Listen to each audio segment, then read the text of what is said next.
Who was or is the wealthiest person in history? Some people believe it was the first Roman emperor Augustus. Others believe the powerful African king Mansa Musa claims the title.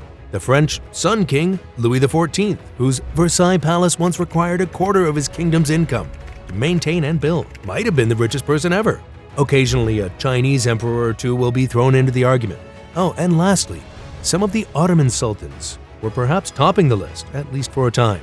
And the sultans weren't hesitant about showing it or enjoying it like Augustus and some other Roman emperors. No, many sultans lived it up, including Selim the Sot, or Selim the Drunk, because he enjoyed partying in the harem, mostly drinking. And while they couldn't go to space like Jeff Bezos or sail the world in one of the mega-yachts of the super-rich that you occasionally see on TV, they had one thing that most of today's uber-wealthy do not: the power to kill and torture with virtual impunity. They also had the right and power to f*** anyone they wanted to, and if they so desired, have them killed afterward. It was good to be a sultan. At its height, the Ottoman Empire included not only modern Turkey, but much of the Black Sea coast and into the Caucasus, Armenia, Azerbaijan, parts of Georgia, and other Caucasian lands, including Circassia, rumored to be the home of the world's most beautiful women, were all under their control. Today's Lebanon, Syria, Jordan, much of Arabia, Egypt, the northern coast of Africa, Greece, most of the islands in the Aegean, and much of southwestern Europe were all under their control at one time. Taxes and goods flowed in from everywhere. The Ottomans also controlled the western part of most trade routes coming overland from China, India, and Persia, taking a cut of every caravan's profit and goods. Jewels, gold, silver, and expensive spices from all parts of the empire and India flowed into the empire's coffers. And, at least in theory, it all belonged to one man and his family.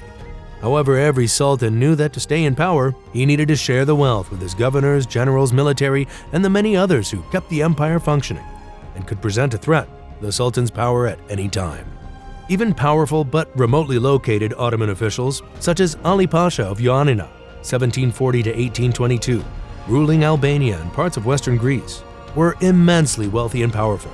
Still, even in the early 1800s, the wealth of the powerful warlords and governors of the empire was nothing compared to that of the sultans. Topkapi and other imperial palaces. Imagine you're the sultan.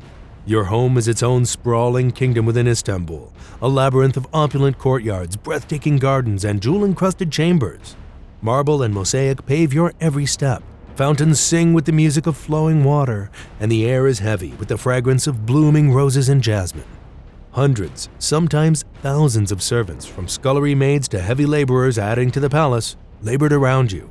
But you most often never saw them unless you demanded to. Anything distracting the sultan from his day, whether it was full of meetings with officials and diplomats, spending time with family, or pursuing the many studies that sultans were fascinated by. Everything was organized around making the palace, whether it was Topkapi or one of the main imperial palaces around the empire, a place of peace, luxury, and an almost otherworldly splendor for the sultan to exist in. Marbled floors, walls, fountains of all possible colors, ceilings and walls with elaborate mosaics and calligraphic designs were everywhere from top to bottom. Incense burned everywhere. When the sultan arrived, no one made eye contact, except his closest advisors or family. Musicians from all parts of the empire, from Morocco to Egypt and beyond, were brought in for entertainment. The most knowledgeable men in the empire were brought in to teach the sultan and his sons. Guest lectures from the great scientists of Europe were often brought to the palace during times of peace. Ancient Rome had nothing on the Ottoman Empire at its height. The palace was full of private apartments for the sultan and his closest family, friends, and advisors. Your sanctuary within the palace. A symphony of exquisite carpets, silken cushions, and intricate tilework.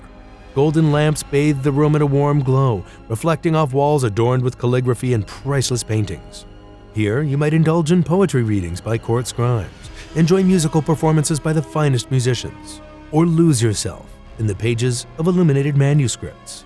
And though the Quran forbade the depiction of God, the Prophet Muhammad, other holy figures, and even ordinary people, the Ottomans, like the Muslim rulers of the Persian Empire, often possessed and commissioned paintings, drawings, and manuscripts depicting rulers, regular people, and scenes from history and everyday life, mainly intimacy, including homosexual activity. The harem. One of the most famous aspects of Ottoman history is the harem at Topkapi Palace, and to a degree, elsewhere among the rich and powerful. Make no mistake, at its root, the harem was a place of sexual objectification, where women from all over the empire and sometimes beyond it were brought, most times against their will, to serve as possible slaves for the sultan, and anyone he demanded to be treated right. Beautiful young women and girls as young as 11 or 12 were often taken or bought from their families and brought to serve in Topkapi Palace. The most successful concubines might bear the sultan a child or many more. One sultan, Murad III, 1574–95, had hundreds of sons and many more daughters. Those women who pleased a sultan were often not only the most beautiful, but the most learned and intelligent, sometimes becoming wives or close advisors with their hands on the levers of power. In its prime, the Ottoman harem pulsed with a potent mix of opulence, intrigue, and power. Its gilded cages housed not just concubines chosen for their beauty and groomed for the sultan's pleasure, but also a complex ecosystem of women wielding political influence, managing vast wealth, and shaping court culture. Poetry sessions resonated alongside whispers of political schemes, while elaborate rituals mingled with the sultan's intimate encounters, making the harem a crucible where sexuality, power, and artistry forged the fate of an empire. Forbidden. Turkey today, while it has slowly grown more religiously conservative in the past 20 years or so, is a relatively permissive society among Muslim-majority nations. Women can choose to wear a head covering or not. Many, especially in the more cosmopolitan bigger cities like Istanbul, Ankara, or Izmir, dress the same as most European and American women and are allowed to go about unescorted by male family members, unlike places like Iran and Afghanistan. Turks, by law, are allowed to drink alcohol, and the Turkish government holds a monopoly on the production of alcohol in the country. Raki, the national drink of Turkey along with coffee, is a strong alcoholic drink made from twice distilled grapes and anise seed. Many Turkish men and quite a few women are proud of their ability to pound away the raki. Like its Greek cousin ouzo, it can be paralyzing.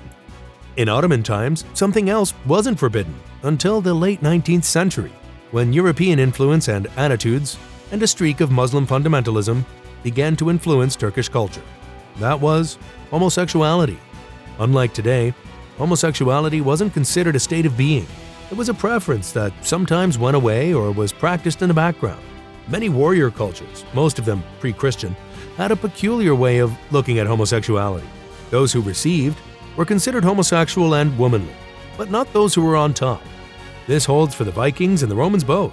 What the Ottomans, the Greeks, and the Romans all had in common was that boys were almost a separate gender, different from men, sometimes similar to girls in their features and smoothness. Not all, but quite a few sultans like Roman emperors and even Japanese shoguns were known to have enjoyed young men. What the boys thought of having no choice in the matter is lost to history, but in most cases can probably be guessed at. The Sultans. We just mentioned Murad III and his hundreds of children, from Osman I, who founded the empire in 1299, to Mehmed VI, the last sultan whose reign officially ended in 1922. There were 36 sultans. The more famous and feared ones lived from the founding of the empire through the 17th century, when the empire began its slow decline. Most of them were not drunks like Selim III, or serial fathers like Murad III, though many of the sultans had very large extended families to say the least. The empire began with Osman, the fierce warrior of the late 12 and early 1300s, who spent most of his early life in the country but who laid the groundwork for the immense administrative organization of the empire and forged alliances with other Turkic tribes using a rare diplomatic and military skill. In 1389, at the Battle of Kosovo, Sultan Murad I was killed during the battle by a Serbian assassin in his tent. You would say this was a fitting end to Murad, since he had his brother Yakub strangled, a favorite Ottoman method of execution, for women as well as men. In Kosovo today, Murad's tomb still contains the internal organs of Murad, close to the spot where he was killed. Bayezid I, also known as Yildirim, the Thunderbolt Emperor, expanded the empire throughout his reign, which lasted from 1389 to 1402, especially in the Balkans. Unfortunately, one of the last great nomadic conquerors in history, the Mongol Turkic chief Timur, was also on the rise at this time, carving out a massive empire from the gates of India to Persia and into today's Central Asia republics. Timur was invincible, never beaten, and in 1401, Sultan Bayezid met Timur in battle. Bayezid lost. Most of his surviving troops were decapitated, their skulls made into huge pyramids visible from miles away. Bayezid himself may actually have been kept in a cage by Timur until he died not long after. In 1453, Mehmet II was the Sultan who finally conquered Constantinople, one of the world's great cities and the last holdout of the Byzantine Empire. Mehmet is known for being one of the first men to use large cannon, building hundreds of them to knock down the massive walls of the city. Mehmet also had a foster brother of sorts, the infamous Vlad the Impaler, whose father in Transylvania was an Ottoman puppet. In later life, Mehmet and Vlad would fight a brutal war, one which cemented Vlad's reputation in history forever, and which Mehmet ultimately won. On the softer side, Mehmet had a thing for cats, which at the time was regarded as a bad luck animal. Throughout his reign, Mehmet brought cats into the palace, strays, gifts, kittens. Pretty sure the unseen servants we mentioned at the start of the video had their hands full scrubbing the walls with all those tomcats around. Suleiman the Magnificent was a brilliant man who brought in people from all around the world to consult with, and who reigned 1512 to 1520 over the start of what historians call the Ottoman Golden Age. His military conquests significantly expanded the empire's territory. He conquered Mesopotamia, Syria, Egypt, and most of Anatolia, making the Ottoman Empire a major world power. Suleiman also had a thing for fruit: peaches, apples, pomegranates, melons, you name it. And the gardens of Topkapi were not only beautiful and aromatic, but grew some of the best fruit in the world, because the Sultan brought in botanists and plants from around the Near East, India, and Europe to help them grow. These included grapes, because yes, the Sultans drank wine.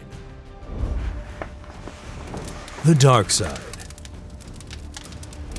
Despite the pleasure palaces of the Sultan and the Ottoman ruling class, life at the top wasn't always wine and roses.